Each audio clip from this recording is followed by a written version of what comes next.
च्या सुरुवातीलाच नागपूरमधून एक महत्त्वाची बातमी आहे। नागपूर आरटीओ भ्रष्टाचार प्रकरणी आता जनहित याचिका दाखल करण्यात आली आहे। उच्च न्यायालयाच्या नागपूर खंडपीठाने याचिका स्वीकारली आहे।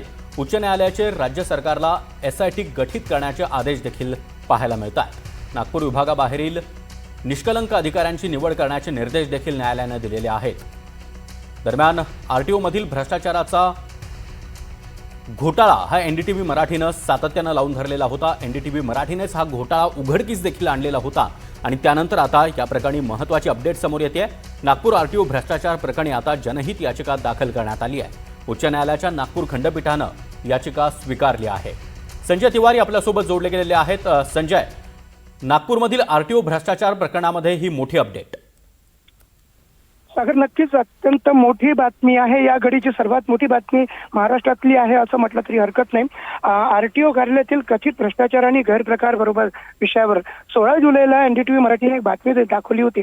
यामध्ये एनडीटीव्ही मराठीवरती एक ट्रान्सपोर्टर, ज्यांचं नाव निलेश नायक आहे, ते उघडपणे समोर आले होते आणि त्यांनी एनडीटीव्ही मराठीबद्दल सांगितलं होतं की तुम्ही वृत्तमालिका दाखवल्यामुळे ट्रान्सपोर्टरला हिंमत आलेली आहे आणि आता आम्ही उघडपणे बोलू लागलेलो आहोत। आणि त्यांनी जे आरोप केले होते त्याच आधारावरती त्यांनी मुंबईला जाऊन संबंधित जे परिवहन आयुक्त आहेत त्यांची भेट घेतली, अँटी करप्शन चे जे महासंचालक आहेत त्यांची भेट घेतली, पण तिथे काही फारसा त्यांना प्रतिसाद मिळाला नाही। त्यामुळे त्यांनी आता उच्च न्यायालयाच्या नागपूर खंडपीठामध्ये ही याचिका केलेली आहे आणि ती पहिल्याच दिवशी स्वीकारण्यात आलेली आहे आणि त्यात महत्त्वाचे आदेश सुद्धा निर्गमित करण्यात आलेले आहे उच्च न्यायालयाच्या तर्फे। त्यामध्ये सर्वात महत्त्वाचं म्हणजे जे 4 नागपूर ग्रामीणचे जे अधिकारी आहेत, नागपूर ग्रामीण आरटीओचे 4 अधिकारी यांच्यावर त्यांनी आरोप केले होते आणि ऑडिओ टेप्स पुराव्या दाखल त्यांनी सुपूर्द केल्या होत्या। तर त्यांची तत्काळ बदली करण्यात आलेली आहे नागपूरच्या बाहेर आणि त्यांना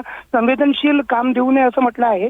मुख्य म्हणजे त्याच अधिकाऱ्यांना संवेदनशील आणि फ्लाइंग स्क्वॅडमध्ये नियुक्त्या कशा देण्यात येतात हा प्रश्न केला आहे। चौकशीचे आदेश दिले आणि त्याच्यासाठी एसआयटी गठीत करण्याचा महाराष्ट्र शासनाला त्यांनी आदेश दिलेला आहे। या एसआयटीच्या द्वारे आता या सगळ्या गोष्टींची चौकशी होणार आहे। सगळं नक्कीच संजय, धन्यवाद दिलेल्या या माहितीसाठी।